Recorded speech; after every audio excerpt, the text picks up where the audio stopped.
Buenas tardes, señoras y señores. Buenas tardes. Soy Gabriele Finaldi, director adjunto de conservación del museo. Es un privilegio para mí sentarme en esta mesa y presentar el acto de esta tarde. Llegado el mes de octubre, pues solemos tener esta cita para presentar el nuevo ciclo de conferencias de la Fundación Amigos Museo del Prado, y es siempre un placer dar inicio a este curso y poder estar seguro que lo que está preparado por delante, las conferencias que tenemos, desde luego nos van a introducir a temas de enorme interés. Me acompañan en la mesa a mi izquierda el Duque de Soria, presidente de la Fundación Amigos Museo del Prado; a mi derecha, don Pío Díaz de Tuesta, director del programa de la Fundación Caja Madrid, grandes amigos de la Fundación y también del museo; y a la derecha del todo, don Francisco Calvo Serrayer, el director del curso y el conferenciante de esta tarde. Simplemente una palabra antes de ceder la palabra a los que me acompañan. Hace pocos días el Museo del Prado inauguró unas nuevas salas dedicadas al siglo XIX. Pues el objeto más antiguo en estas salas es una maqueta de madera, una magnífica maqueta hecha por Juan de Villanueva, el arquitecto que diseñó el museo en el que estamos, más bien aquel que está un poquito a mi izquierda. Pues el Museo del Prado fue concebido como un proyecto ilustrado, formó parte de una idea ilustrada, una especie de cité des sciences, una especie de ciudad de las ciencias que, aunque no se realizó enteramente como estaba previsto a finales del siglo XVIII, sí que se convirtió este edificio, previsto inicialmente como Museo de Historia Natural, en lo que es hoy el Museo del Prado. Esta decisión ilustrada de crear en esta zona de la ciudad un museo, un jardín botánico y un centro de astronomía, pues ha dado realmente unos resultados inesperados que han sido los que ha dado nuestro museo. Pues siempre detrás de todo lo que hacemos pues está nuestro museo, y desde luego figurará mucho nuestro museo en la serie de conferencias a la que damos inicio esta noche. No voy a decir más, sino ceder la palabra al Duque de Soria, presidente de la Fundación Amigos del Museo del Prado. Muchas gracias. Señoras y señores, es motivo de orgullo y alegría encontrarme un año más ante este auditorio para presentar una nueva convocatoria del ciclo anual que desde hace 23 años organiza la Fundación Amigos del Museo del Prado en estrecha colaboración con el museo. Por ello, y como presidente de la misma, quiero darles la bienvenida a esta jornada inaugural y transmitir a todos nuestro agradecimiento por su participación y fidelidad, que hace que año tras año estos cursos se hayan convertido en una convocatoria consolidada y de reconocido prestigio en la sociedad y comunidad intelectual. El presente ciclo, bajo el título El arte del siglo de las luces, las fuentes del arte contemporáneo a través del Museo del Prado, reúne a reputados especialistas nacionales e internacionales que, a través de 17 intervenciones, realizarán un exhaustivo análisis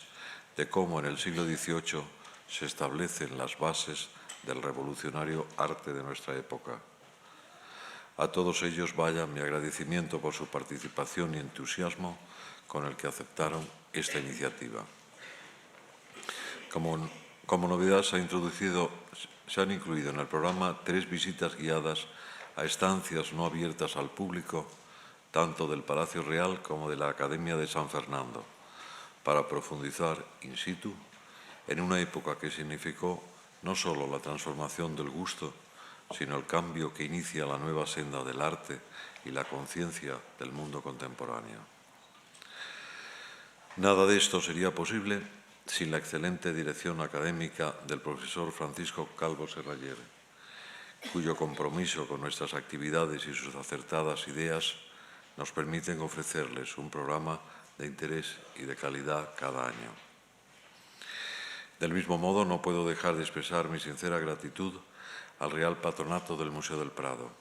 y a su director adjunto de Conservación e Investigación, don Gabriele Finaldi, por su apoyo incondicional en esta actividad, cuyo fin primordial es difundir y fomentar un mejor conocimiento de las extraordinarias colecciones que alberga el museo. Igualmente,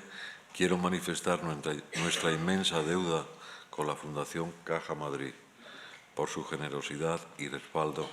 que ha sido mostrado con el ciclo de conferencias desde sus inicios, patrocinando tanto su desarrollo como la posterior publicación en la que se reúnen todas las ponencias. Del mismo modo, la Fundación Caja Madrid concede a 40 alumnos la posibilidad de participar en el curso gracias a las 40 becas de matriculación que ofrece. Aprovecho la ocasión para agradecer muy sinceramente desde aquí al director de la Fundación, don Rafael Espotorno, y a don Pío Díaz de Tuesta, director de programa y representante hoy de esta institución, y transmitirles nuestra ilusión por seguir contando en el futuro con tan grata e inestimable colaboración. Asimismo, me gustaría mencionar nuestro programa de patronos internacionales y las 5 becas que destina a estudiantes y licenciados de nacionalidad iberoamericana con la intención de reforzar los lazos con otros países y difundir el patrimonio del museo más allá de nuestras fronteras. Mención especial merecen este año las instituciones culturales que acogen una versión reducida del ciclo. Tenemos la fortuna de contar con el apoyo de la Fundación Pedro Barrié de la Maza, en La Coruña y Vigo, la Fundación Godia de Barcelona y el Museo de Bellas Artes de Bilbao, que desde hace años participan en nuestro fin fundacional de dar a conocer el legado del museo fuera del panorama madrileño. Y la inmensa satisfacción de llevar nuestro programa a 2 nuevas sedes este año, la Fundación Goya en Aragón y el Museo de Navarra. Vayan mis mejores deseos a las nuevas instituciones y mi gratitud a los responsables y sus equipos en esta nueva etapa de colaboración. Y muchísimas gracias a todos ustedes. Gracias. Tiene la palabra don Pío Díaz de Tuesta, director de programa de la Fundación Caja Madrid. Muchas gracias. Buenas tardes. Muchas gracias al presidente del patronato por las cariñosas y amables palabras que ha hecho a la presencia de la Fundación en las plurales colaboraciones con la Fundación de Amigos. Gracias al su director del museo, Gabriele Finaldi, también por la presencia que cada año nos brinda para la inauguración de estos cursos. Un año más, la Fundación Caja Madrid se complace en patrocinar una nueva edición, un curso temático de las conferencias que organiza la Fundación de los Amigos del Museo del Prado. Ya son 16 las ediciones que nuestra Fundación ha venido patrocinando ininterrumpidamente de esta actividad, continuidad que prueba ciertamente nuestra convicción de la bondad cultural de esta iniciativa y también de su utilidad. Las actividades emprendidas por la Fundación de Amigos del Museo del Prado arropan con el calor y la devoción de la amistad numerosas actividades muy importantes de difusión de las colecciones del Museo del Prado, que van no solamente desde la organización de estos cursos temáticos, sino también las exposiciones que hemos visto en el pasado y a proyectos de la ambición y de la utilidad de la reciente edición de la Enciclopedia del Museo del Prado, que también la Fundación Caja Madrid tuvo la sensatez y el honor de apoyar. El esfuerzo que la Fundación de los Amigos del Museo del Prado viene realizando en la organización de estos cursos ha permitido acopiar a la ya ingente bibliografía sobre este museo aportaciones novedosas por parte de historiadores del arte, de críticos, de artistas, de literatos, que han venido a aportar visiones diversas y complementarias, que han unido también al debate académico, el debate hasta académico, y que prueba su utilidad en la presencia entusiasta de todos ustedes aquí. Estos cursos manifiestan un notable esfuerzo de organización, de inventiva, de una rigurosa y cuidada selección de temas y de autores que además se complementa con la edición que cada año se realiza posteriormente, como se ha referido Duque de Soria, de un libro recopilatorio, maravillosamente cuidado en su edición, que recoge, que conserva y que difunde los contenidos que aquí se realizan cada año. Si bien este esfuerzo se dirige en primer lugar a todos ustedes, que son los beneficiarios directos de estos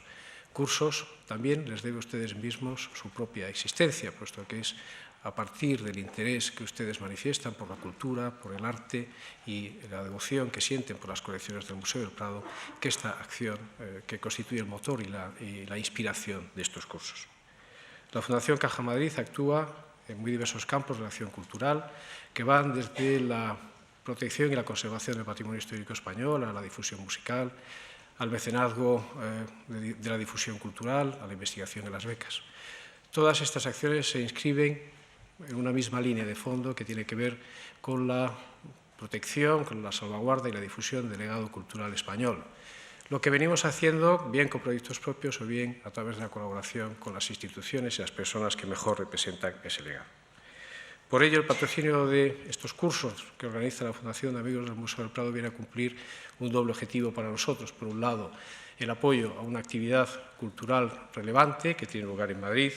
y por otro nos permite también entrar en contacto y apoyar las propias actividades de una fundación que realiza una muy meritoria labor, como señalado, de apoyo a la difusión de las colecciones de este museo y realiza también esa labor difícil y absolutamente imprescindible, que es conectar las instituciones culturales con la sociedad.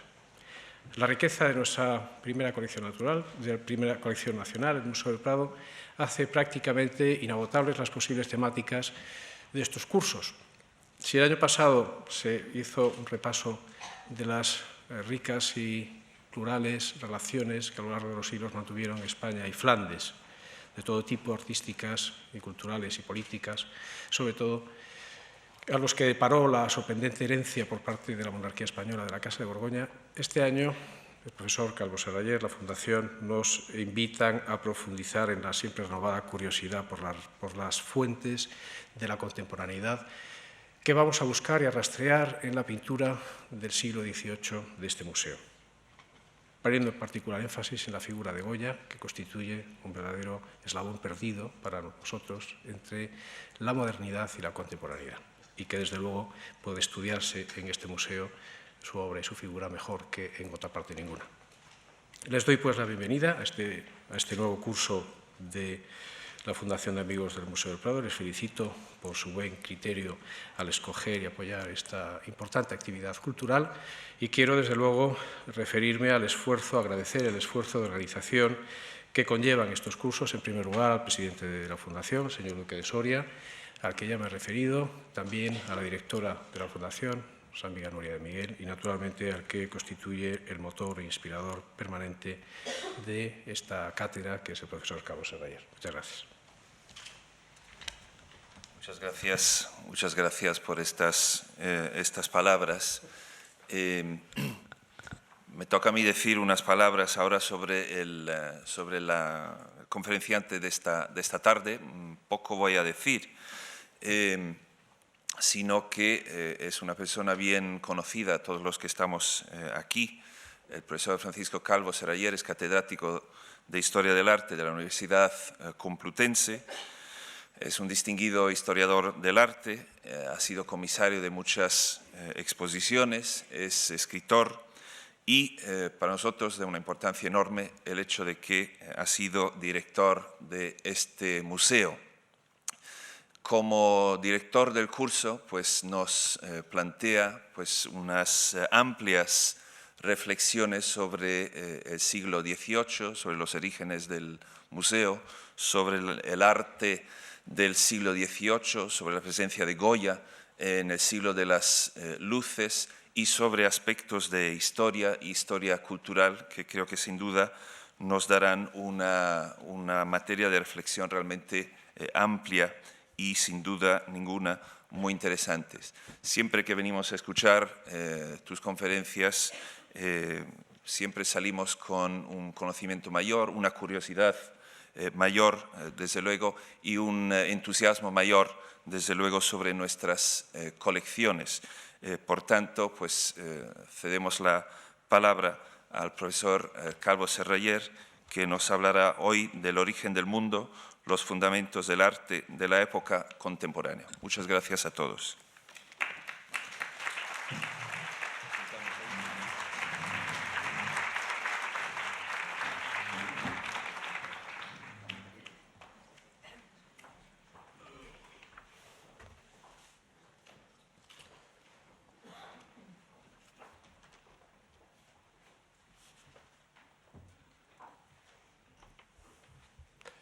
Bueno, buenas tardes. En primer lugar, quiero agradecer las amables palabras de presentación, congratularme de todas las cosas que se han dicho en las intervenciones anteriores respecto a cómo pues, este curso, que es uno de los cursos matriciales de la Fundación de Amigos Museo del Prado, se siga produciendo, que el patrocinio de la Fundación Caja de Madrid siga alentando nuestro esfuerzo y que el museo siga, como siempre, acogiéndonos en esta labor complementaria, ¿no?, que hacemos un poco pues, para revalidar la atención social que este museo indudablemente merece, ¿no? En este curso, es un curso muy interesante porque, en cierta manera, coge de lleno la relación que hay entre el arte tradicional y el arte contemporáneo, que si en un momento determinado se fragua esa relación o esa desrealización, ¿no?, es precisamente en el siglo XVIII, ¿no? Desde luego, todo el mundo contemporáneo sería inexplicable sin que lo que pasa en el siglo XVIII, y también, en cierta manera, el siglo XVIII compendia una tradición de muchos siglos de arte, ¿no? De manera que estamos un poco como en los umbrales de lo que fue nuestro pasado y también nuestro presente, ¿no? Y eso lo hace particularmente interesante, y que reflexionar sobre él no solamente sea reflexionar sobre un episodio histórico muy interesante, sino que en cierta manera también la parte de la historia que nos concierne de una forma más directa. Precisamente con esa intención, y para subrayarlo de manera enfática, en mi conferencia lo titulaba El origen del mundo, los fundamentos del arte en nuestra época, el origen del mundo, naturalmente, el origen del mundo contemporáneo, nuestro mundo, porque está enraizado precisamente en este siglo, ¿no? Efectivamente, el siglo XVIII es el siglo de las revoluciones, es el siglo de la revolución industrial, que permite por primera vez al hombre emanciparse de la dependencia con respecto a la naturaleza en la que había vivido sometido durante tiempo inmemorial, con todas las consecuencias, además, que se derivan de esa revolución, que no solamente es una revolución tecnológica que permite esa emancipación, sino que también pues, cambia el panorama de las experiencias del hombre, que hasta entonces había vivido en un medio rural y disperso, y entonces se concentra en las ciudades, y etcétera, ¿no?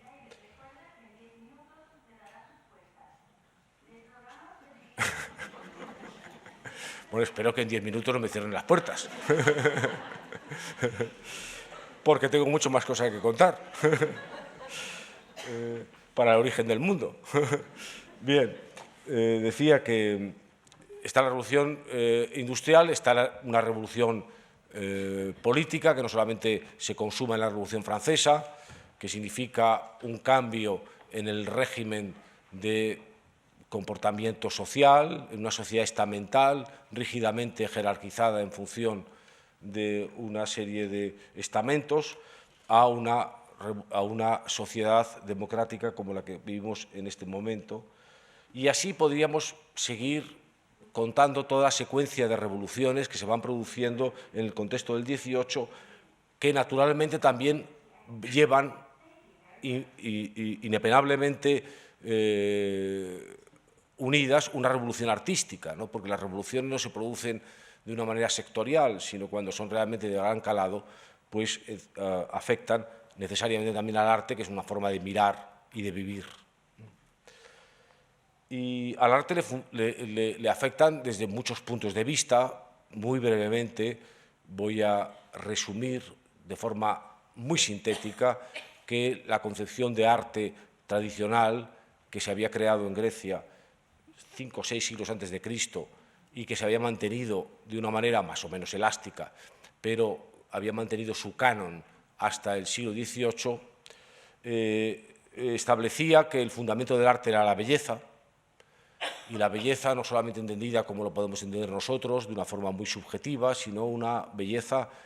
lo he dicho antes, canónica, es decir, que formalmente tenía unos parámetros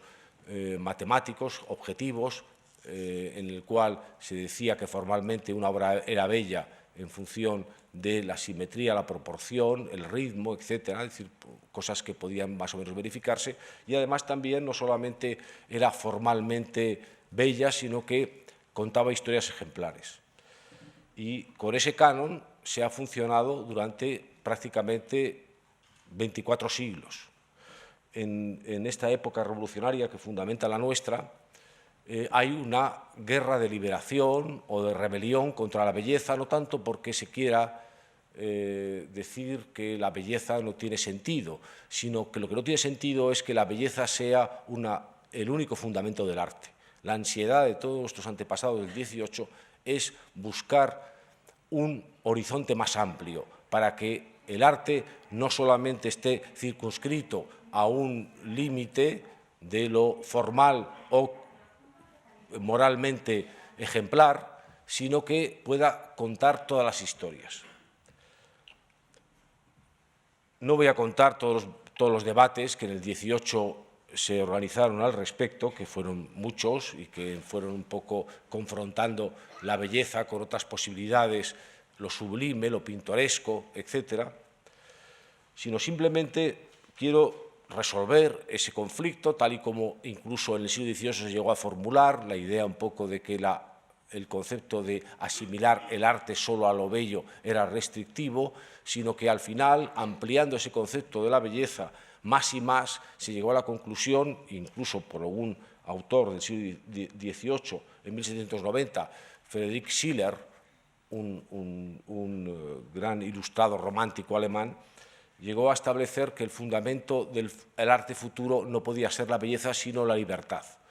que es como decir que el arte no podía tener ya ninguna limitación previa para poder seguir su exploración de no solamente negar el arte del pasado, sino afirmar las cosas que el arte del pasado negaba. No solamente fue esa ampliación de horizontes esencial para que podamos ver las cosas que hemos podido ver desde entonces, sino que esa ampliación, en cierta manera, nos ha dejado en un estado constantemente de ansiedad latente porque no encontramos un límite a nuestra exploración. Se me ocurre, por tanto, una metáfora para comprender esa revolucionaria cambio que se produce en el siglo XVIII respecto al arte, con la metáfora de que, en cierta manera, el siglo XVIII, que fue el que culminó la circunnavegación del planeta, hay que pensar en el capitán Cook, etcétera, en el cual de repente pues, los últimos bastiones que eran irreductibles o no había información fueron explorados. La idea de esa circunnavegación, que había empezado con Magallanes y Elcano, ¿no? en el siglo XVI, culminaba en el XVIII, y cuando ya el planeta había sido explorado completamente, empezaba un poco la exploración vertical, es decir, que la navegación se convertía en una astronáutica, que es la que estamos viviendo, en el cual realmente el viaje se hace vertical. Y el viaje verticalizándose, o sea, buscando realmente espacios realmente inexplorados, pues tiene la excitación realmente de lo que estamos viviendo, de lo que no conocemos ni tenemos ni siquiera una posibilidad inmediata de conocer. El panorama se amplía de una manera extraordinariamente ilimitada, pero también, lógicamente, existe la incertidumbre, ¿no? De lo que uno, pues, cuando lanza sondas espaciales, está descubriendo elementos que por primera vez tienen una aprehensión visual respecto o información física de cómo son.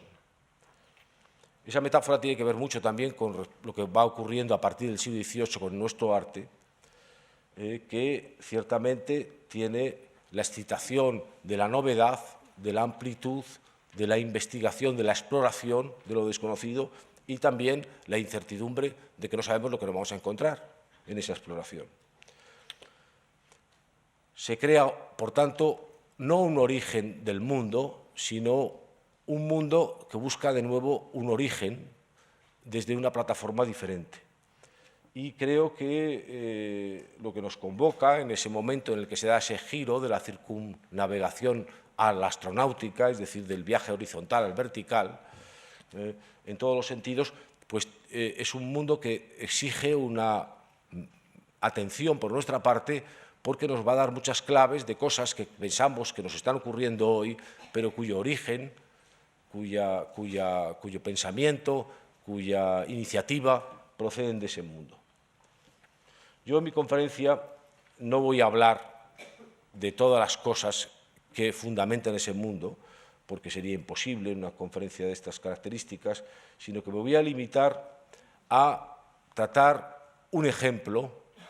de las cosas que respecto a lo que era la sabiduría tradicional y el mundo contemporáneo, el siglo XVIII a través del arte produce. Y he tomado como punto de referencia, aunque no esté explicitado en el programa, lo que llamaría un poco la educación sentimental, es decir, cómo realmente a través de esa educación sentimental, en los dos términos, educación y sentimientos, el siglo XVIII hace girar completamente la perspectiva del ser humano. Y para hacer ese recorrido nada mejor que hacerlo a través de imágenes. He querido empezar con esta imagen de un artista que es Jean-Antoine Watteau, que nació en 1784 y que murió muy joven en 1721, sin haber cumplido los 40 años, pero que fue un personaje realmente extraordinario,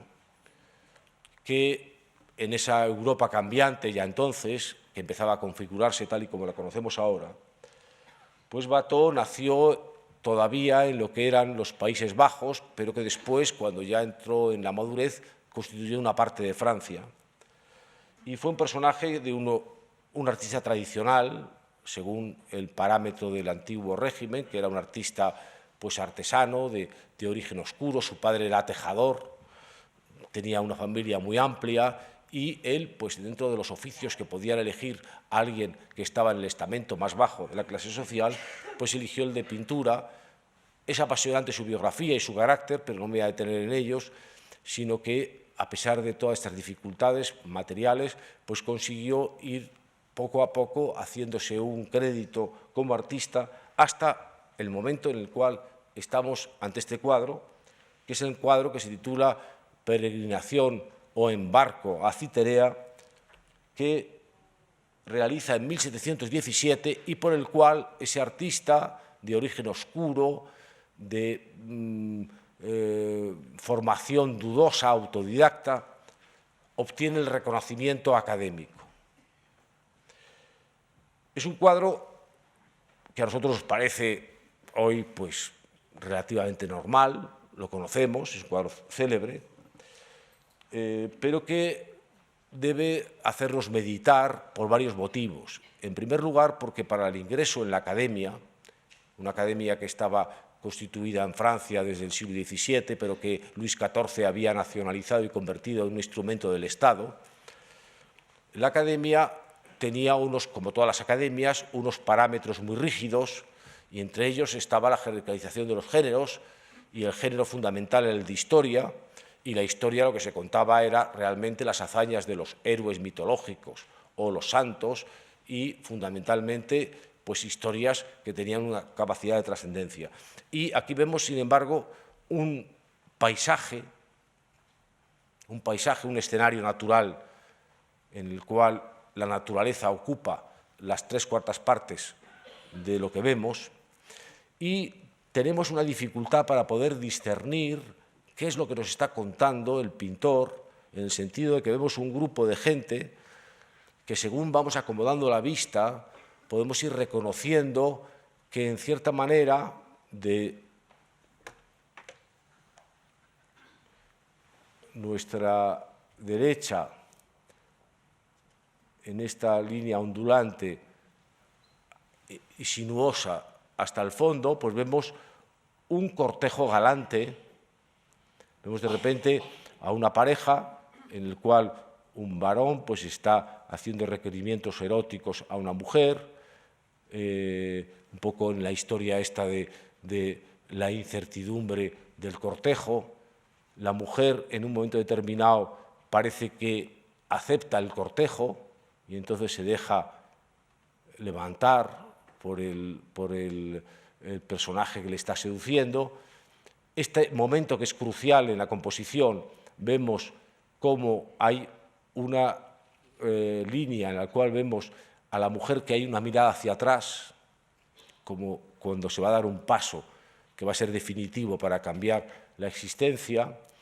y entonces hay una especie como de elemento de melancólico, y luego después vemos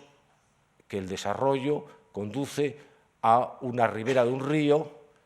o de un estuario de un río hacia el mar, donde vemos el mástil de un barco y donde supuestamente los amantes van a embarcar. Peregrinación o embarco hacia Citerea exige también una explicación que en el momento en el que pintó seguramente Watteau el cuadro, pues no era necesaria la explicación, quiero decir, pero que para nosotros Citerea es Chipre, y Chipre es la isla de Venus, es decir, que eso confirma que un embarco o una peregrinación a Citerea, a la isla de Chipre, es una peregrinación a la diosa del amor, con lo cual se confirma lo que estamos viendo. En cierta manera, lo que nos está contando ahí Watteau es una historia de una épica amorosa que es sorprendente en lo que era el sistema de representación histórica en el arte tradicional y mucho más en Francia, que tenía un clasicismo severo, porque generalmente las épicas militares, en los cuales, pues, ya sea en una época mítica o una época contemporánea, había una especie de afirmación de una fuerza que se imponía a otra de forma victoriosa. Y aquí vemos un paisaje relajado en el que el combate se dirime en términos de galanteo. De hecho, el término de pintura galante, que después va a apadrinar la figura de Watteau en Francia, es porque se produce un desconcierto en la academia ante este cuadro que todo el mundo aprecia su valor, pero que sin embargo realmente no saben cómo clasificar, y entonces en un momento determinado, no pudiendo llamarle peintre d'histoire, pintor de historia, lo llaman peintre de fête galante, pintor de fiestas galantes. Quiero decir que el término galante es un término francés que procede de ségalé, que significa agradar, y es un término que viene de la Baja Edad Media, que incluso nos remite a la idea de unos caballeros medievales cuando se domestican y, aparte de estar arrancando cabezas de enemigos o batiéndolos en torneos cruentos, pues realmente todo lo hacen en función de obtener el favor de su dama. Conseguir el favor de la dama, el galanteo erótico, se convierte de repente en la actitud del caballero. Un caballero que lógicamente se domestica en la medida en la cual todas las acciones cruentas que realiza, incluso pues perdiendo su propia vida, es en función de agradar a la que de repente pues constituye el objeto de su adoración. Tenemos un ejemplo muy a mano en una novela crucial para el tema contemporáneo, que es Don Quijote de la Mancha, que en cierta manera repite ese viejo mensaje de la Baja Edad Media, que se recupera en Francia en un momento en el cual Luis XIV está a punto de morir, y entonces de un clasicismo severo en el cual el ejemplo artístico moralmente edificante es Poussin, se va relajando y incluso la estructura de la Academia estatalizada francesa se transforma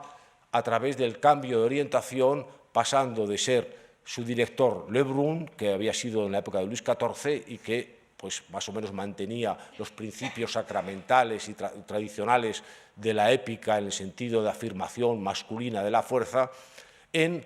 la dirección de la Academia por parte de un personaje que se llama Roger de Pils, que justo defiende los ideales contrarios, en el sentido de que pues, defiende frente a Poussin, a Rubens, frente a la épica de afirmación violenta de la fuerza, la épica del enredo amoroso, de la cordialidad, de la persuasión erótica, y que incluso de una manera muy gráfica, en uno de sus discursos en la Academia, cuando ya tomó posesión y que explica el por qué de repente pudiera ingresar un personaje como Watteau en esa Academia con un tema como este, decía en un momento determinado: no es preciso estar constantemente entre los dioses,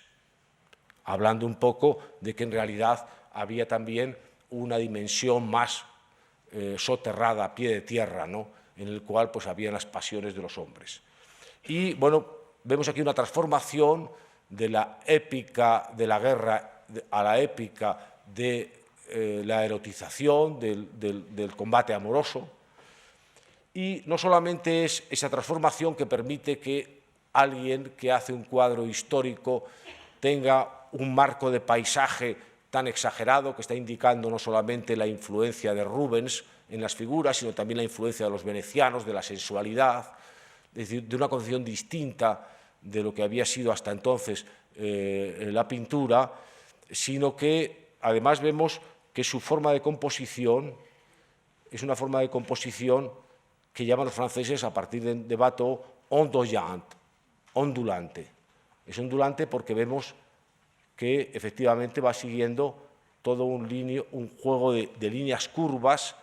no solamente curvas, sino que están como distendidas, que permiten realmente todo un diálogo dinámico infinito, pero que no tiene que ver nada con la composición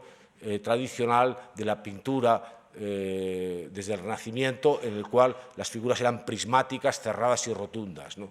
Aquí hay una cosa más femenina, más abierta, más infinita, más melodiosa, más musical, ¿no? Y vemos así que Watteau introduce a una forma de concebir la existencia a través de una épica amorosa. Todo eso, naturalmente, no lo tengo que decir aquí ahora, va acompañado de un relajamiento no solamente de las costumbres, sino el hecho de que el sucesor, el regente de Luis XIV, antes de que tome el poder Luis XV, el heredero, que era de corta edad, pues se traslade de Versalles a París, empiece a burguesarse en sus costumbres y empieza a ver también un poco como una vida cortesana en el que los valores épicos de afirmación violenta, de fuerza, quedan relajados en función del esprit, la conversación, el diálogo, etc., ¿no? Esta obra de Watteau nos lleva, y es muy importante, a la obra de un pintor británico que nace un poco más tarde que Watteau, me refiero a William Hogarth, que nace en 1697, casi 15 años después que Watteau, pero que muere mucho más tarde, porque Watteau había muerto muy precoz, muy joven, muere en 1764, y nos introduce a otro universo que, en cierta manera, hemos pasado de París a Londres en el siglo XVIII, cuando la estructura de la difusión del arte en el mundo clásico tenía solamente una dirección, cuya capitalidad fundamental había cuajado en Roma. El viaje a Italia era fundamental y, sobre todo, desde el siglo XVII, Roma se había convertido no solamente en el centro, la cabeza del orbe católico, sino se había convertido también en la cabeza un poco del orbe artístico, ¿no? Y estamos viendo ya que en el XVIII pues aparece de repente como París, aparece Londres, va a aparecer Venecia, va a aparecer de repente como una multifocalidad que nos está indicando que el arte que había estado articulado de una forma muy lineal, se descentra, se hace más abierto, ¿no? Y también Hogarth, como Watteau, es un personaje que tiene un origen dudoso, es un personaje de origen social humilde, que no puede hacer los estudios artísticos de una forma convencional, acudiendo pues a las instituciones. Entonces en Londres no existía la Royal Academy, se va a crear después, pero no hace los estudios convencionales, sino que es un personaje que tiene que, en cierta manera, construirse a sí mismo y que se hace famoso a través de dos cosas muy modernas. Una, va a ser un excelente grabador que se va a convertir en una cosa que es común en nuestro mundo hasta hoy, que es la replicación de la obra, es decir, su difusión indiscriminada, pero también en la forma de narrar. De hecho, estamos viendo una serie que él pinta en 1743, casi 30 años después del embarco a Citerea de Watteau, que constituye 6 escenas, y esas 6 escenas que vamos a ver rápidamente quieren narrar de una forma moderna cómo hay una secuencia de acontecimientos. Por ejemplo, Watteau lo que hace es utilizar el sistema convencional de narración, en el cual una historia se despliega simultáneamente la sucesión. Estamos viendo una misma pareja que está iniciando el cortejo, que el cortejo se desarrolla, que se consuma felizmente y que después concluye. Es decir, hay un mismo espacio y la misma pareja está representando varias secuencias que se suceden en el tiempo. Sin embargo, Hogarth no quiere ese sistema, ya está en una mentalidad cinematográfica y quiere una sucesión de escenas. Y de hecho, él incluso teoriza este sistema como la Comic History Painting, historia cómica pintada, que exige una rápida explicación en el sentido de que es una historia cómica no porque sea graciosa, sino porque trata de la gente contemporánea. La tragedia para los griegos era lo que trataba de los héroes mitológicos o de los dioses, seres sobrenaturales, mientras que la comedia era lo que trataba sobre el mundo cotidiano de alrededor, todos nosotros. Entonces, cómico no es gracioso. De hecho, de esa historia vamos a ver que es una historia, en cierta manera, triste en su final, pero está a pie de calle, es una historia vulgar, es un poco, ya está pidiendo ese ensanchamiento del arte en el cual toda la gente, sea cual sea su origen, puede ser motivo de atención artística. Cómica, por eso, historia, porque es un escrutinio de lo que está pasando en la realidad en ese momento, y pintura, porque efectivamente es una pintura, pero es una pintura que va a estar cinemáticamente animada, es decir, a través de una serie de viñetas. De hecho, curiosamente, cómic, la palabra cómic que luego ha pasado, en mi generación se llamaba el cómic tebeo, por la gente de mi edad puede entenderme, porque era la publicación entonces que había viñetas, mientras que hoy se llama cómic entre la gente joven, porque están viendo unas viñetas, es decir, están viendo las viñetas que en realidad es la congelación de lo que es una secuencia cinematográfica, ¿no? Entonces, aquí es el matrimonio a la moda y vemos respecto a la relación amorosa que nos ha planteado de una manera séptica Watteau, en la idea de un cortejo que está al margen de cualquier regulación, es decir, simplemente un hombre y una mujer se encuentran, no sabemos quién es el hombre, quién es la mujer, no sabemos si están casados o solteros, no sabemos nada. Es decir, simplemente es un encuentro amoroso. De repente, en el mundo de Hogarth, se convierte primero el exterior en un interior. Y un interior no tiene ningún sentido si no es un interior urbano. Y de hecho es lo que estamos viendo, porque a través de la ventana de esta obra que se titula El matrimonio a la moda de 1743, vemos un poco pues, escenario de una ciudad. Vemos un interior y vemos a una serie de gente que, en cierta manera, hay similitudes con lo de Watteau. Hay similitudes en el sentido de que vemos a un joven pretendiente, a su pretendida, y luego a un grupo que está aquí haciendo no se sabe qué negocio. pero en cualquier caso, en el interior, atestado de cuadros de una ciudad, que evidentemente podemos identificar con Londres, vemos también que la estructura de la composición sigue exactamente la cadencia que había utilizado Watteau, que es la cadencia curvilínea, ¿no? La cadencia un poco de que las cosas no tienen una composición prismática, cristalina, clara, jerarquizada, sino que son ondulantes. Y cuando no hace falta que tampoco nos ayude mucho la erudición, sino que observamos claramente, pues vemos aquí un pretendiente que, en fin, podríamos titular un poco con esa fórmula que en España importa de Francia en el siglo XVIII, precisamente, de un petit maître, que es petit maître, o sea, un pobre hombre.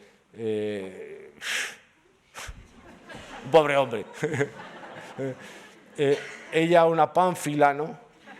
que está aquí, ¿verdad? Pues hay de repente un abogado que está diciéndole lo que tienes que contestar es esto, o sea, que son dos muñecos. Y luego aquí está la cosa fundamental. Y la fundamental son la conversación de los padres. Y la historia del cortejo amoroso se ha convertido en una capitulación matrimonial. Entonces vemos aquí claramente al padre de la novia y al padre del novio,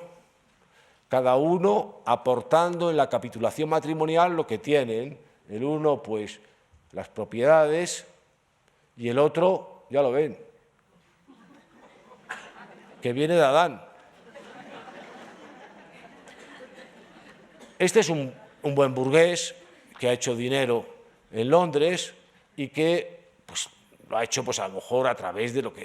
cualquier cosa que hace un burgués, de negocios más o menos vulgares, y quiere en un momento determinado, pues, mejorar su situación social, y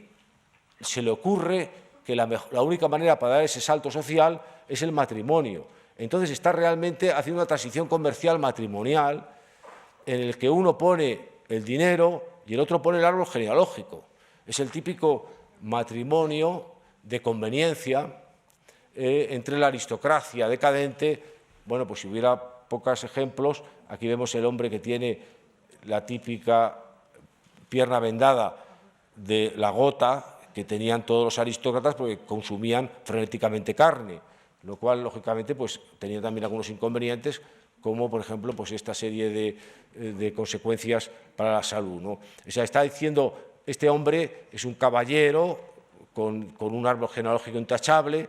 que ha vivido de una manera desenfrenada, que en un momento determinado no puede asumir sus responsabilidades pecuniarias y decide entregar al petimete de su hijo a una burguesa que su origen es completamente popular, pero que le va a permitir sostener su tren de vida, ¿no? Aquí hay una cosa muy diferente a lo que planteaba Watteau, no solamente porque es un escenario interior respecto al exterior, no solamente porque es un escenario urbano respecto al escenario mítico del jardín o la naturaleza,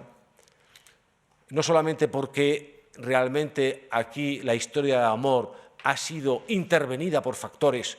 que no tienen que ver nada ya con lo que es el amor en sí mismo, sino los intereses que asedian al amor,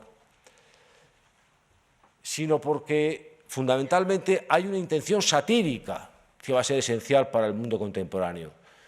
En Watteau hay melancolía, pero nunca hay sátira, ¿no?, o muy poca, o hay que rebuscarla. Sin embargo, en Hogarth es el rey de la sátira, como el mundo democrático, liberal de la primera mitad del siglo XVIII británico está lleno de toda esa serie de polémica pública que permite utilizar el argumento de la sátira, de la ironía, que se va a incrustar dentro exactamente del corazón del arte contemporáneo. La ironía no solamente es considerar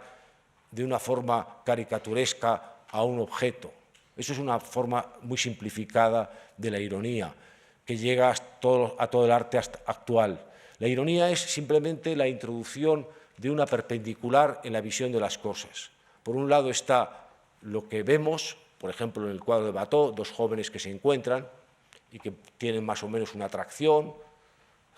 amorosa, y la ironía es de repente decir la historia del amor que estáis viendo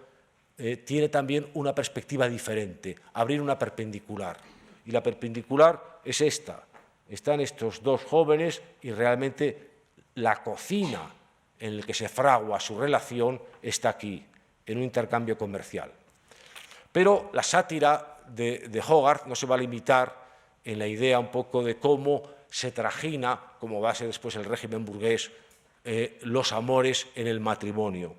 sino en todas las consecuencias que da este defecto, este contrato que él considera defectuoso. Es curioso que los jóvenes no están mirándose, ¿no?, sino que están cada uno a lo suyo, ¿no?, y que lógicamente van a ser víctimas de lo que han estado fraguando otros por ellos. La segunda escena pues es el matrimonio ya viviendo después de casados, y bueno, pues hay una cantidad de alusiones, en fin, que como Hogarth, como casi todos los historiadores, como si todos los artistas satíricos nos dan una cantidad de información que podríamos glosarla infinitamente, pero lo que lógicamente nos está contando es que esta joven pareja vive en el total desorden. Vemos a esta joven que se despereza en el desayuno de una manera completamente inconsciente, que ha estado completamente tarumba, completamente borracho, que no se ha levantado, tiene la espada de noble tirada por el suelo, el desorden, que es el gran terror del burgués en el orden familiar, está establecido, vemos las sillas caídas y los criados, evidentemente, asombrados. Este es el administrador que dice, bueno, esto es, ¿cómo voy a decir lo de las facturas si esto no es, ni siquiera se entera, ¿no? Y se va diciendo, esto va a ser un desastre. Y el otro está viendo ahí, recogiendo la francachela nocturna, y entonces, claro, realmente es como un episodio diciendo, esto no va a ninguna parte. Y luego pues son sucesivos episodios en los que está glosando la torpeza en la cual esa coyunda desgraciada va a ir como una novela, porque es que efectivamente la Comic History Painting de Hogarth, en cierta manera, es la ilustración de lo mismo que la gran novela británica inspirada en el Quijote de Cervantes se va a desarrollar como paradigma de la novela moderna. Y uno de los ejemplos contemporáneo de Hogarth, que es Henry Fielding, en el Tom Jones, que es una cita que me gusta repetir porque realmente es de extraordinaria lucidez por parte del autor. Henry Fielding, en su novela Tom Jones, que es en cierta manera un poco también pues, una carrera de un personaje, pues como todas estas cosas que está contando Hogarth, en el capítulo tercero, en un momento determinado, pues se dirige al lector y le dice de repente, haciendo una interrupción confidencial de las aventuras que están narrando, como este matrimonio de la moda, y le dice, lector, mi oficio es realmente muy complicado. En fin, todo el mundo trata, yo voy a decirlo también, que dar una conferencia es muy complicado, porque para hacerse valer, ¿no? Dice, pero es muy complicado porque yo estoy haciendo la historia de lo que está pasando en el Reino Unido en este momento, en Inglaterra, ¿no?, en Londres. Pero claro, hay la historia pública, la historia oficial, que es una historia de documentos, que están escritos y que están perfectamente clasificados y jerarquizados y no hay discusión. Pero luego está la historia privada, dice Fielding. Y la historia privada, que es la novela, el origen de la novela, es la que cuenta lo que le ocurre a la gente sin importancia. Para poder hacerla no hay documentos públicos, dice Fielding, hay que meterse en los agujeros y escondrijos de la sociedad. Es exactamente lo que hace Hogarth, meterse de repente a través de una historia que considera paradigmática, pero que es vulgar, porque puede ocurrirle a cualquier personaje, o está ocurriendo constantemente en Londres en ese momento, un matrimonio mal navegado porque está infectado desde su base en función de intereses que son espurios, ¿no? Entonces vemos la escena en la que el matrimonio va a un médico quiromante, luego vemos una historia muy del rococó, del comienzo, del LB, levantarse, con el matrimonio siendo atendidos los dos con la peluquería, con los músicos que les cantan, con los criados. Hay alusiones muy divertidas, pues como este criado negro que va contando un poco lo que va a pasar, ¿no? con los cuernos de tal, en fin, que ya está contando toda esa historia de disipación, todo además mezclado además con cosas muy curiosas, porque claro, este es un cuadro de Correggio muy importante, es decir, que hay mucha trastienda en todas las cosas que dice Hogarth, hay como realmente una información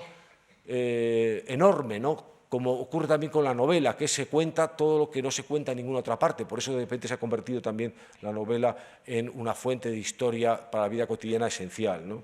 Entonces vamos viendo la serie de cómo se va fraguando el desencuentro pactado del matrimonio, hasta que vemos el elemento trágico, que claro, ella, que es una burguesa, que efectivamente cree sentimentalmente en el amor, entonces, pues lógicamente, como no lo encuentra en el matrimonio, pues lo encuentra pues extramuros. Y él, que es un personaje que claro, no ha hecho mucho caso y tal, pues de repente un día llega a casa, a mal hora, como siempre le ocurre a los maridos, y se encuentra con este panorama, hay un duelo, y en el duelo él queda herido de muerte. Entonces esta pobre se encuentra de repente con la realidad que se desmorona sobre una ficción previamente construida y mal construida, ¿no? Y el último episodio pues es ella, hay interpretaciones diversas sobre esta escena, tomó arsénico, se ha suicidado, está muriéndose, y esta escena, que es una escena patética, que replica la primera en una composición oblicua, en el cual pues vemos un poco las consecuencias de todo esa adulteración del amor que se ha producido cuando se han intercambiado los usos de la burguesía y la aristocracia en cuanto al matrimonio. Pero quizá, siguiendo esa educación sentimental, un cuadro muy elocuente para comprender un poco la arqueología de nuestros propios, no solamente sentimientos, sino instituciones, es el cuadro que hace el pintor francés Jean-Baptiste Grès, que nace en 1725 y muere en 1805. Y este cuadro es un cuadro que se llama La boda rural, que presenta en 1761. Este es un cuadro muy inquietante, muy extraño, no extraño porque el tema sea la capitulación de un matrimonio, hemos visto anterior el caso de Hogarth, sino porque es un cuadro que rompe y vulnera todas las reglas de la composición histórica, porque generalmente los cuadros costumbristas, los cuadros de género, llamados, que lo habían hecho los holandeses, trataban temas campesinos, pero los trataban siempre con pequeño formato, un poco como una especie de tema intrascendente, mientras que aquí el cuadro tiene un tamaño, no solamente un tamaño grande, sino que el cuadro, increíblemente, si uno lo observa, tiene una composición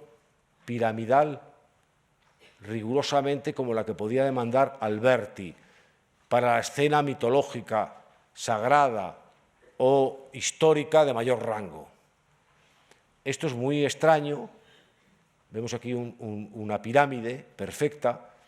Luego vemos también que no solamente hay la pirámide, sino que él también inserta en la pirámide una ondulación, siguiendo la secuencia de las cabezas. Es decir, que hace dos composiciones históricas, la barroca y la clásica, las superpone. En un tamaño, para contar que no ni siquiera una fiesta galante, es decir, un galanteo amoroso, sino para contar la boda de unos paletos. Esto es asombroso. Y vemos, sin embargo, que no hay ningún elemento descuidado, porque vemos que esa pirámide, como todas las pirámides, está en el centro de la pirámide, hay una división muy clara, esta parte está ocupada por todo el elemento femenino, dos mujeres, un jovencito, que vamos a ver luego simétricamente también esta figura, pero un jovencito de pocos años, una niña que está entretenida con las gallinas, la mamá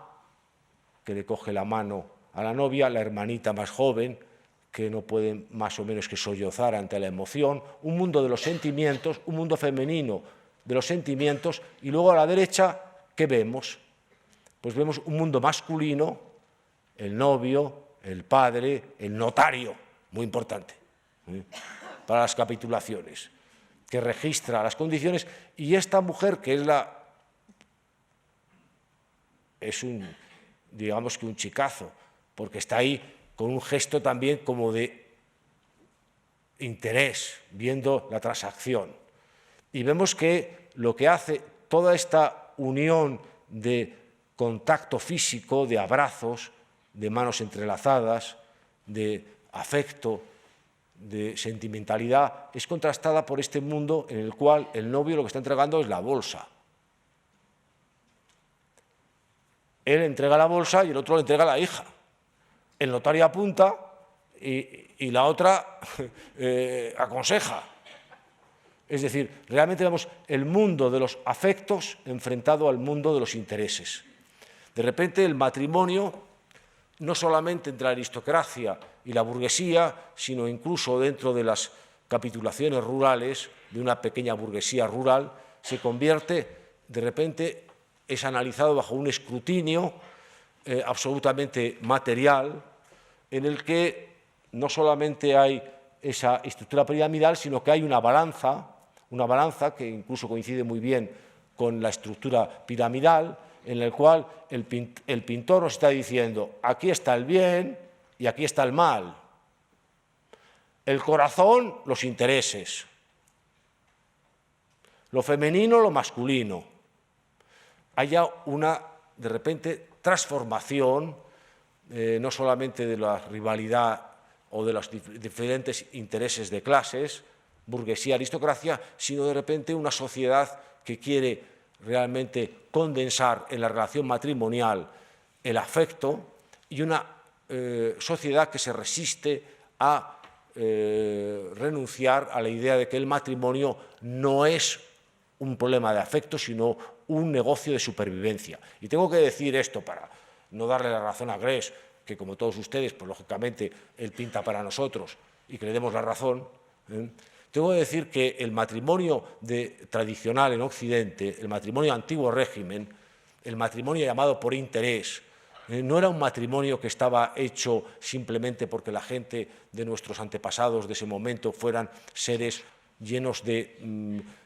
mezquinas perspectivas, sino porque la vida en la agricultura está en función de la posesión de la tierra, y da igual que seas aristócrata, que seas un arrendatario, tu posibilidad, no solamente personal, sino familiar, depende de que realmente se mantenga una propiedad que permita al resto de la familia sobrevivir. Entonces, los pactos matrimoniales, desde la alta Edad Media hasta nuestra época, se hacían en función no tanto, no lógicamente de las validades afectivas, sino de los intereses de supervivencia de, vamos a decir, la familia o el clan. Y daba igual que fueras un pequeño propietario rural, que fueras un gran aristócrata o fueras un pequeño campesino muerto de hambre. Porque si tú no hacías bien la negociación, en realidad no es que no solamente hubiera un buen acomodo sentimental en la pareja, es que realmente varias familias morían de hambre. Y la idea del mayorazgo también es un poco esa misma concepción agrícola. Es decir, si las tierras no se concentran en uno, evidentemente se dispersan y entonces, lógicamente, no vive nadie. Y la idea un poco de dar la prioridad al mayorazgo es la idea de que el mayorazgo no solamente tiene la prioridad para quedarse con todas las tierras, sino tiene la responsabilidad de alimentar al resto de la familia.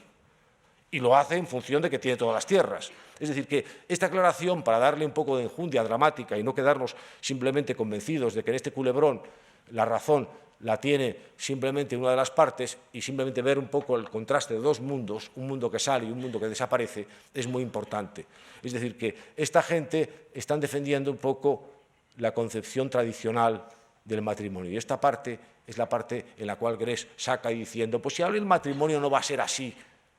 porque quizá a lo mejor el mundo ya no va a ser en función de esas rentas agrícolas.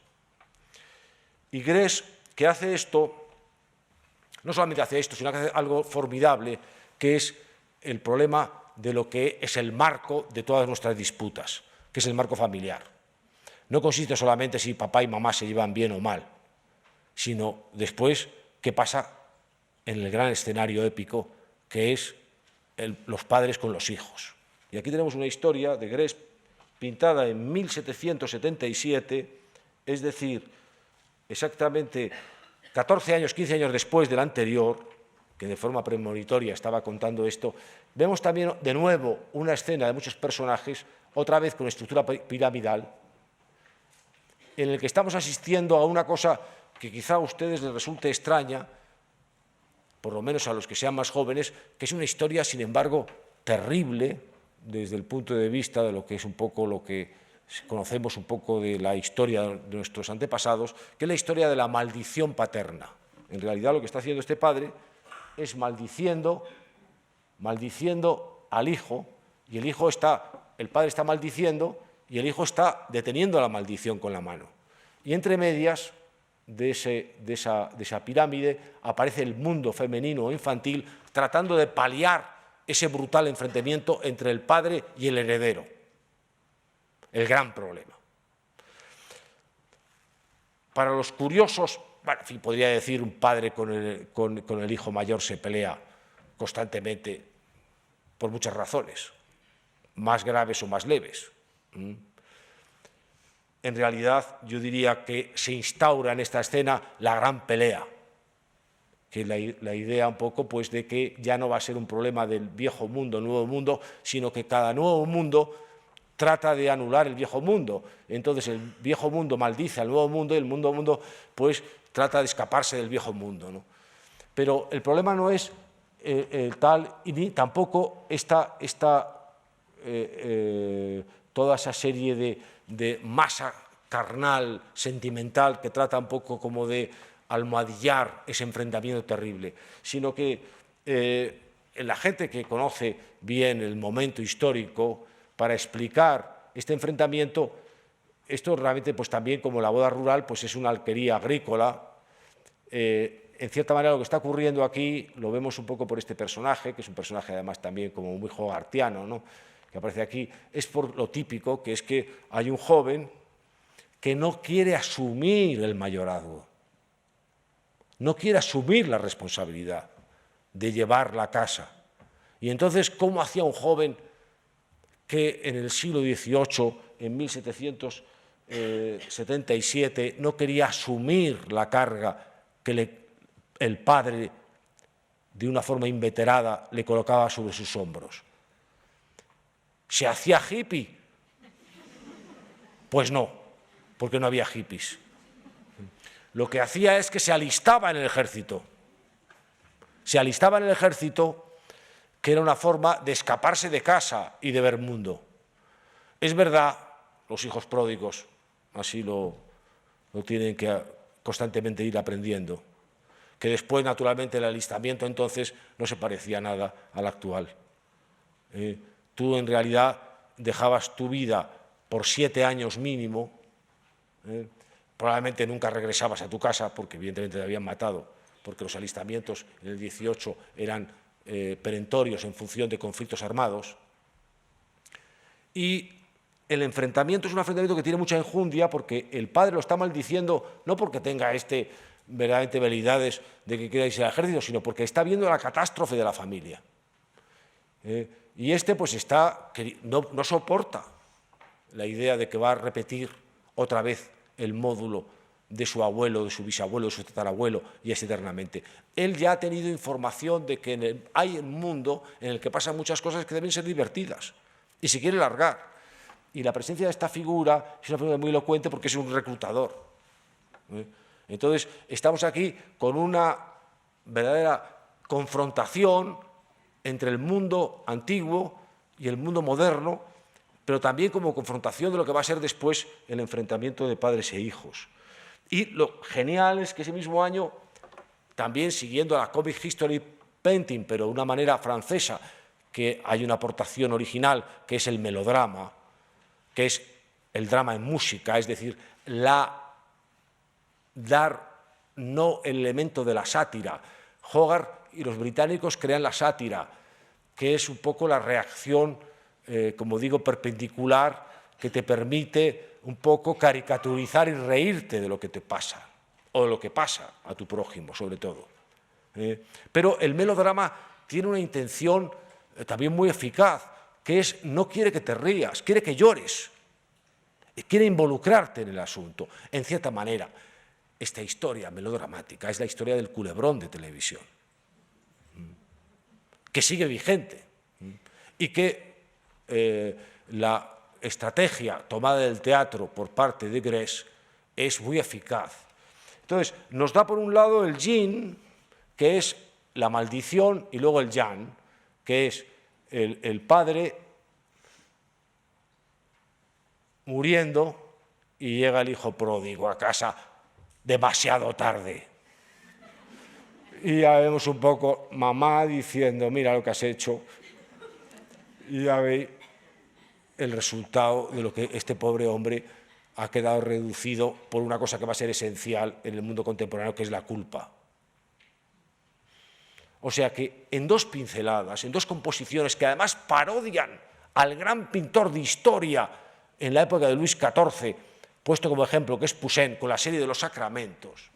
de repente dice, los sacramentos, voy a contar la historia de los sacramentos en la vida cotidiana de una pequeña familia rural. Ahí están todos los sacramentos. Y entonces cuenta esa historia de la maldición y la culpa. Ya está toda la historia, ya está todo el culebrón, ya no hay más que contar. Esto lo hace en 1777. Y la tercer salto, Jacques-Louis David, 1748, nacido 2 años después que Goya, muerto en 1825, 3 años antes que Goya, es decir, un contemporáneo, coetáneo riguroso de Goya, y un personaje al cual miró mucho Goya, que se lanza a la fama en 1784, es decir, 7 años después de la maldición del hijo y el hijo castigado, Le Fils Puni, que pinta Grés, y hace este cuadro trasladado a la Roma republicana, del cual se habla mucho, en muchos sentidos, como un ejemplo de esa cosa que yo no sé lo que es, que llaman el neoclasicismo, pero que de repente efectivamente vemos un poco la Roma republicana. ¿Y qué vemos aquí? Pues vemos una historia familiar de nuevo. Resulta que empieza Watteau con un galanteo y todo eso se acaba convirtiendo en unas capitulaciones matrimoniales y un follón tal. Y entonces, incluso en la Roma republicana no para la familia. Aquí vemos a un grupo, el juramento de los Horacios, o juramento dei, o bárbaro momento. El juramento es exactamente patria o muerte, venceremos. Un padre repartiendo las espadas a sus hijos para una historia, y vemos aquí la pirámide perfecta. Aquí, en cierta manera, la caja perspectiva se ha reducido, hay un aire claustrofóbico, los órdenes clásicos son dóricos, todo es como muy masculino, muy sobrio, y vemos aquí una historia de un realismo con el sistema de iluminación caravallista recuperado increíblemente por ese llamado neoclásico que es David, y vemos ahí un juramento en una pirámide de padre y los hijos. Y aquí de repente esto se ha reducido el mundo femenino, las hermanas y la madre, etcétera. Es decir, la pelota, la ondulación, ha quedado reducida a una pelotita apocada en una esquina, pero presente, mientras que la pirámide está aquí. Esto es lo que ha quedado de lo ondoyant, de lo ondulante. Ha quedado por tierra, mientras que aquí queda vigorosamente establecido algo que es muy importante, que ya estaba en el cuadro de Grés. En el cuadro de Grés está la maldición del padre que le dice, pero desgraciado, vas a servir al rey Luis XV de Francia. ¿A quién se le ocurre semejante estupidez? Y aquí, sin embargo, vemos a unos romanos que están hablando ya de lo que pasa hoy, diciendo lo único que hay que servir es al Estado. lo que decía antes, patria o muerte, patria de padre, la madre, patria. Eso es algo que tiene que reflexionar porque es una cosa del 18. La madre, patria. La pirámide y el ovillo, reducidos a esa caja. Y, naturalmente, también cómo crees las consecuencias. A través de los lictores llevan a Bruto, otro episodio de otro puritano exaltado, la consecuencia de lo que ha ocurrido por el juramento patriótico, que vienen en camilla, más bien rígidos y fríos. Y, de repente, en sombra, con una iluminación tenebrosa que es tanto más eficaz y que indica también la modernidad de David, porque ilumina su pierna y, sin embargo, deja en sombrío, ¿no?, el rostro de este patricio que ha sacrificado a sus hijos, que entran en esta línea, y, sin embargo, de repente el ovillo se despliega y se levanta para recibir las consecuencias del desastre. Ahí tenemos un poco, incluso a través de ese diálogo entre pirámide y ondulación, entre pirámide y ovillo, pues un poco toda la dialéctica de la educación sentimental en el siglo XVIII y, me sospecho, que perfectamente vigente todavía hoy. Pero hay otra cuestión en la educación sentimental, sin la cual la educación sentimental no tiene ningún sentido, que es la educación. La reivindicación de la educación se produce en el siglo de las luces. Y vamos a ver, a través de un pintor extraordinario que es Jean-Baptiste Siméon Chardin, que nace en 1699, es decir, es un personaje de la generación de Hogarth, de la generación de Giambattista Tiepolo. Es un personaje extraordinario, un pintor increíble, ¿no?, que es muy conocido por sus bodegones y por muchas más cosas, pero yo he querido traer nada más que un poco sus imágenes infantiles, porque antes de Chardin es muy raro encontrar una representación de la infancia como la que hace Chardin. Es muy raro, creo que la única excepción es Velázquez, en algunas obras.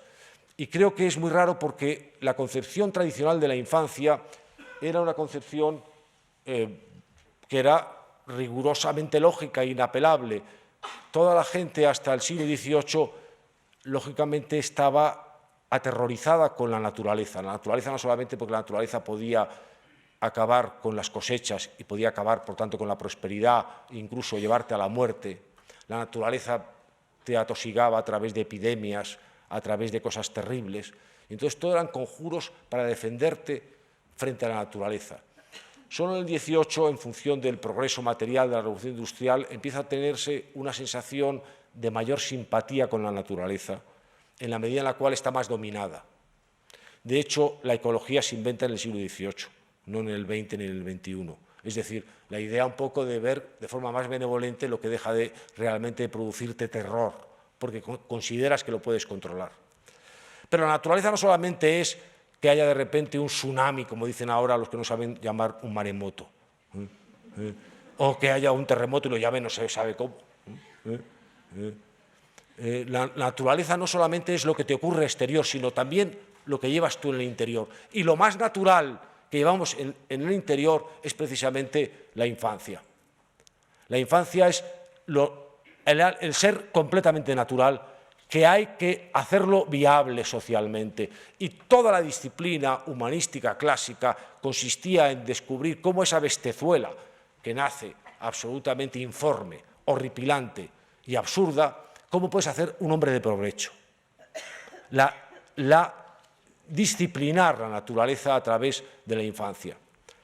El cambio de perspectiva, que es un cambio que tiene que ver el 18 a través de la figura de Rousseau, que es el que exalta la naturaleza frente a la sociedad, un cambio que nosotros vivimos de una forma ideológica e inconsciente. Pensamos que el niño, por ser niño, es encantador, o todos los fenómenos naturales son estupendos, y sin embargo la sociedad es como muy corruptora. Es exactamente lo contrario de lo que no solamente los antepasados de antes del siglo XVIII, sino prácticamente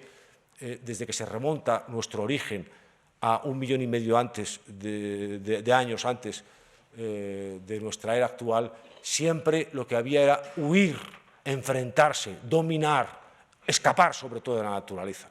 Y escapar de la naturaleza exterior e interior. Entonces, la idea de la representación infantil era una idea que, por supuesto, a ningún pintor se le ocurría representar niños porque les parecía fundamentalmente informes, o sea, horribles, porque no habían desarrollado su forma. Entonces, claro, lógicamente, desde un canon clásico eso era horripilante, sino que además eran informes porque moralmente no estaban formados, y entonces había que conformarlos a través de una disciplina. Entonces, se hurtaba la representación infantil, ¿no? Mayoritariamente, incluso cuando se reproducía con gente heráldica como infantes y cosas de ese tipo, generalmente se trataba de darle un aspecto de adultos a los niños. Por eso son un poco como grotescas las representaciones de pequeños infantes, ¿no? En las representaciones, porque lo que se intentaba todo el mundo es que el niño pareciera mayor, justo lo contrario, nosotros queremos parecer niños. Pues la dinámica era anterior, o sea, la gente se ponía arrugas, no quería hacer lifting, porque el lifting le ponía en una situación realmente ridícula. Entonces quería tener arrugas, quería madurar, crecer, ser mayor, senador, mayor. Exactamente lo contrario. Pero claro, Chardin coge esa poética que yo solamente he visto previamente en Velázquez, de repente de la poesía infantil, que no es la declamatoria que se produjo de una manera abundante y que sigue alimentando hoy pues, los anuncios con los bebés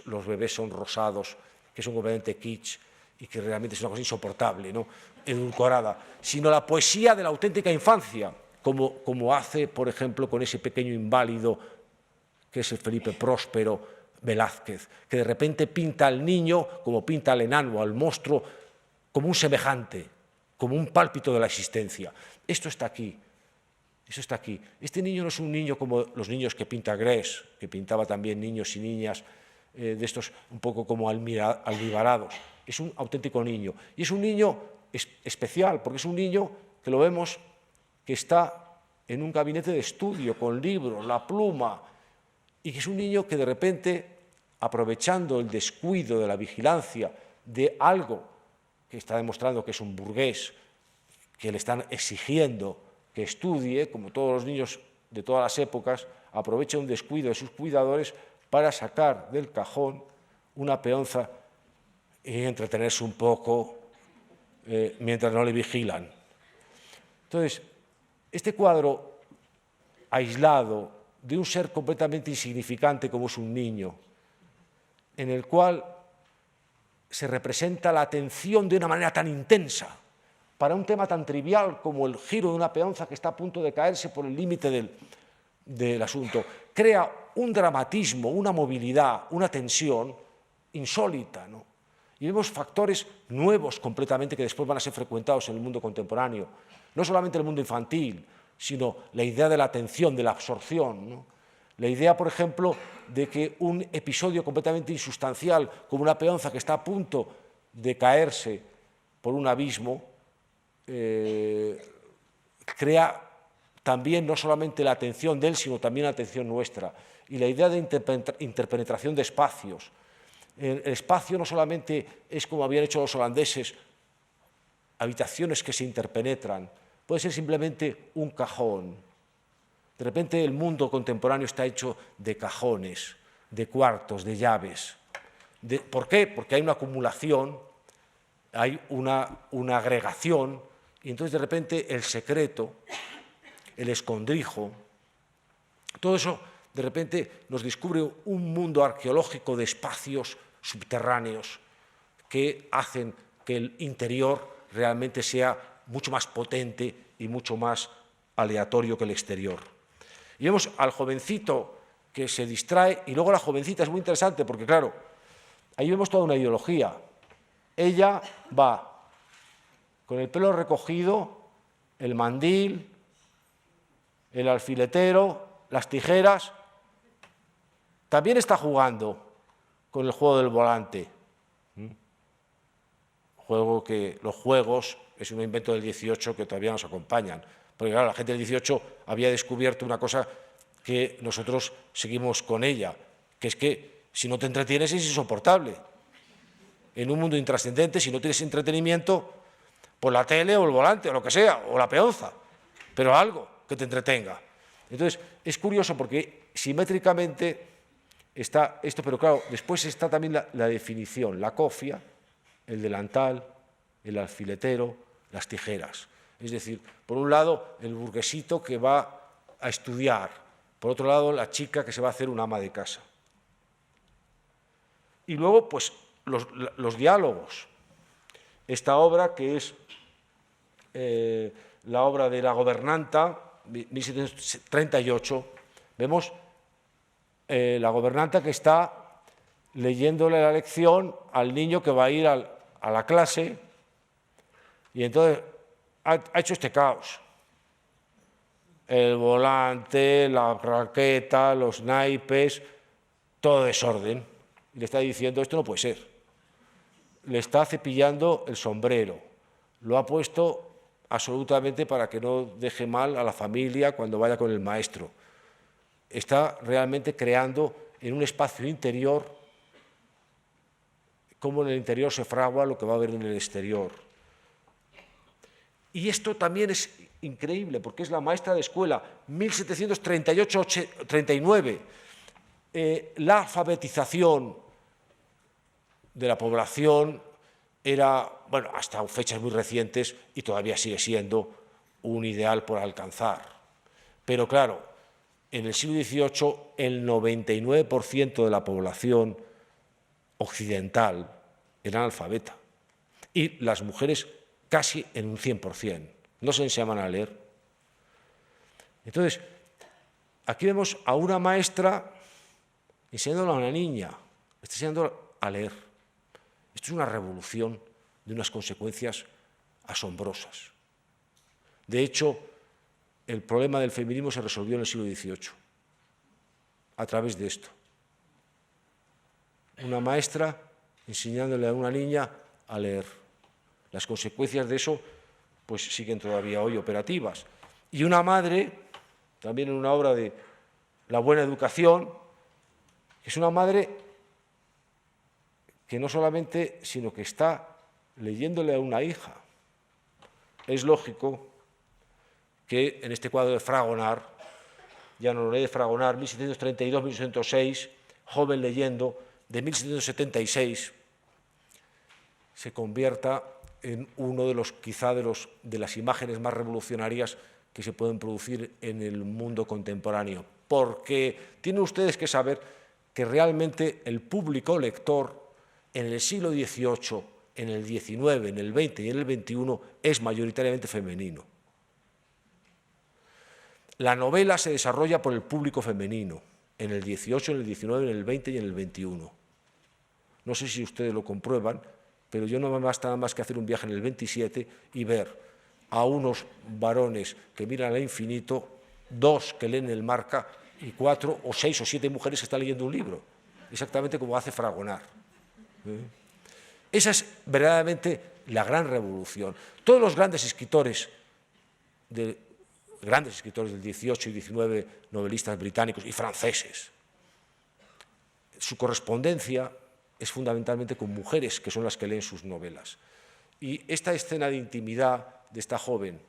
con un libro, que ya es un libro de bolsillo, un libro en octavo, que está leyendo con gran concentración. Esto, naturalmente, por ejemplo, pues hubiera resultado insólito 50 años antes, ¿no? Está indicando realmente cómo la educación sentimental va a pasar por ese perímetro. Y termino con este cuadro de un pintor injustamente hasta hace poco menospreciado, interesantísimo y que va a ser crucial, que es Louis-Léopold Boilly, que seguramente ustedes no han oído hablar de él, o poco, que nació en 1761 y que muere en 1843, que es un personaje mucho más importante que por este cuadro que voy a poner. Es un cuadro que toca muchas cosas, es un artista que toca muchas cosas, pero este cuadro realmente es un cuadro muy curioso, porque es un interior doméstico, se llama La lección de geografía, y vemos a un burgués en bata y en zapatillas, en casa, con su hija, a la que le está, más que instruyendo como la maestra y tal, están teniendo una relación en el interior cordial, rompiendo toda la estructura que se había fraguado lentamente a partir del 18, en el cual el elemento masculino y femenino estaban necesariamente entrelazados, pero siempre rígidamente opuestos. Y aquí de repente vemos otra vez en el escenario del hogar la reunión de lo masculino y lo femenino a través de la enseñanza. Es un poco un ejemplo de cómo se consuma esa revolución que he llamado la educación sentimental, que tiene muchas más consecuencias de las que he estado comentando aquí, pero que, en cierta manera, incluso a través de esos episodios elegidos de una manera necesariamente muy sintética y aleatoria, ¿no?, puede iluminarnos no solamente lo que es la pintura del 18 a través de los ejemplos que he puesto, que son algunos ejemplos muy soberbios,